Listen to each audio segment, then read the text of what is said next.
नमो बुधाय मेरे प्यारे साथियों, मैं बीके सिंह आप सभी का आपका अपने यूट्यूब चैनल बीटीपी एजुकेशन पर स्वागत करता हूं। मेरे प्यारे साथियों, आज हम आप लोगों के लिए लाए हैं कहावतें। कहावतें क्या होता है? एक पूर्ण वाक्य होता है। जब आप कहावतें याद रखते हैं और जब आप दो चार बीच में बातचीत कर रहे हैं और वहाँ कहावतें कभी कभी आप बोलते हैं तो क्या होगा कि आपकी भाषा या बोली जो है उसमें प्रभाव आ जाएगा। ये कहावत बहुत ज़रूरी है, आपको इसको याद रखना चाहिए। तो कहावत याद रखने से क्या होगा कि आप दूसरे पर क्या करते हैं, प्रभाव डाल सकते हैं। तो कहावत देखिए इस प्रकार आपका है, जो मैंने पहले लिख दिया है ताकि आप कम समय में जल्दी आप क्या करेंगे, कहावतें सीख लेंगे। तो देखिए यहाँ पर क्या है, चोर चोर मोसरे भाई। चोर चोर क्या हुआ, मान लिया आप बोले चोर चोर मोसरे भाई, तो चोर चोर मोसरे भाई का मतलब क्या होता है कि बुरे व्यक्तियों में जल्दी दोस्ती हो जाती है। जब दो व्यक्ति, मान लीजिए पहला व्यक्ति भी बुरा है दूसरा भी बुरा है, जब दोनों आपस में जब मिलेगा तो ऑटोमेटिक है कि अपने आप दोस्ती गहरी हो जाएगी, क्योंकि यहाँ कहावत ही है, हमारे पूर्वज कह गए हैं चोर चोर मोसरे भाई। तो ये कहावत क्या है, सटीक है और बैठता भी है, ठीक ना। आगे दूसरा अर्थ क्या है, बेईमान से बेईमान की जल्दी ताल लग जाती है। बेईमान व्यक्ति है, बेईमान से क्या होता है, जल्दी ताल लग जाती है, ठीक ना। देखिए ध्यान रखिएगा, बेईमान व्यक्ति से हमेशा क्या करना चाहिए, हम लोगों को दूर रहना चाहिए, ठीक ना। अगला है, अंधे के आगे रोए अपने नैन खोए। यानी कोई व्यक्ति अंधा है और आप उसके सामने रो रहे हैं तो क्या वो व्यक्ति आपका दूर समझ रहा है, लेकिन इसको आप अलग अर्थ में भी समझ सकते हैं। इसका अर्थ क्या है, जिस व्यक्ति को सहानुभूति नहीं है तो उसके सामने अपना दुख दर्द की बात कहने से कोई फायदा नहीं है। दूसरा अर्थ क्या है, जिससे मदद की उम्मीद ना हो उसे मदद मांगना क्या है, बेकार है। तो इसलिए इस बात में हम कह सकते हैं, अंधे के आगे रोना अपने आँख खोना। समझे बात को। मान लिया कोई आदमी बहुत पैसे वाला है और आपका क्या है, रिलेशनशिप है और आपका दोस्त है। आपका दोस्त बोले कि क्या तुम मुझसे कुछ पैसे क्यों नहीं मांग लेते हो, तो वहाँ पर आप क्या करेंगे, इस कहावते को आप बोल सकते हैं, अंधे के आगे रोना और अपनी आँख खोना, क्योंकि उस व्यक्ति को सहानुभूति ही नहीं है, ठीक ना। इसलिए कहने के बाद उसका हृदय परिवर्तन होगा नहीं, इसलिए बोलने से कोई फायदा नहीं है। इसलिए वहाँ पर यह वाक्य क्या है, सटीक होता है। अगला देखिए आपका जो है कहावतें, कंगाली में आटा गीला।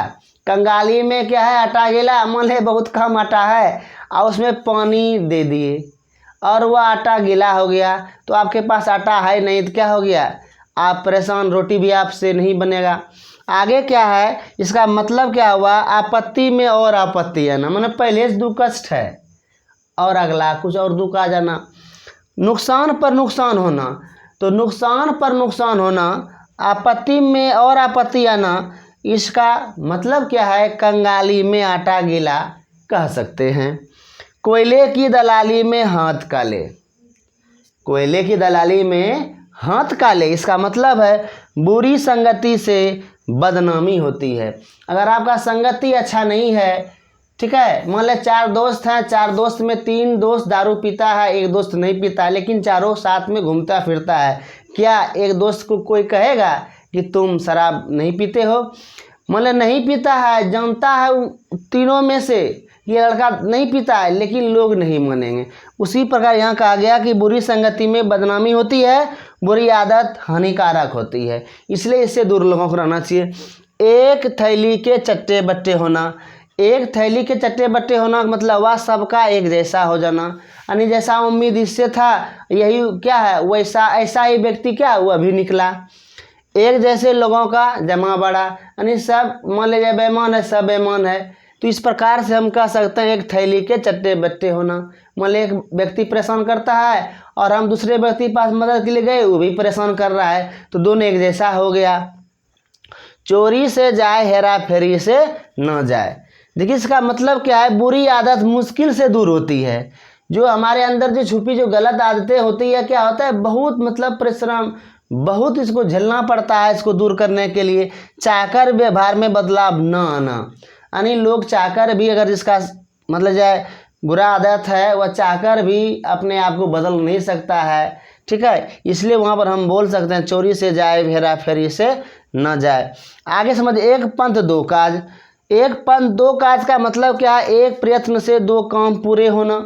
यानी एक काम कर रहे थे और साथ में दूसरा काम हो गया। मान लिया आप बाजार गए, बाजार आप सब्जी लेने गए, रास्ते में मान ले जाए कुछ और ज़रूरत का चीज़ मिल गया आपको और उसको भी आप ले लिए, तो क्या हुआ, दूर आपको जाना नहीं पड़ा और वो आपको एक साथ दोनों काम हो गया।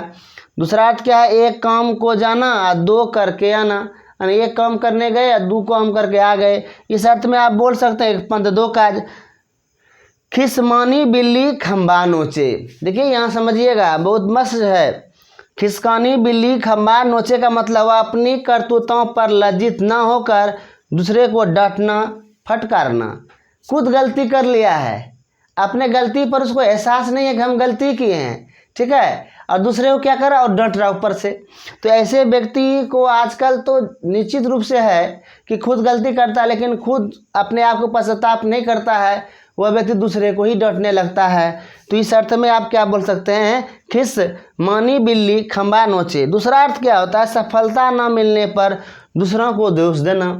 मान लिया जाए विद्यार्थी किस चीज़ का तैयारी कर रहा है, उसका जो माता पिता है बच्चे को पढ़ने के लिए खर्च कॉपी किताब दे रहे हैं, लेकिन बच्चा क्या है परीक्षा में कम अंक ला लिया, ठीक है, या फेल कर गया। तो वह बच्चा करता क्या है, वो विद्यार्थी करता क्या है कि मतलब माता पिता को दोष दे देता है, वो खर्च नहीं दिया, पढ़ने के लिए हमको समय नहीं दिया, काम करवाया वगैरह वगैरह, वह थोप देता है ताकि वो अपने आप क्या कहता है जो कलंक है उसको उतार सके, लेकिन ऐसा नहीं है, ठीक है। तो यहाँ पर क्या होता है कि सफलता ना मिलने पर दूसरों को दोष देना सही समझता है।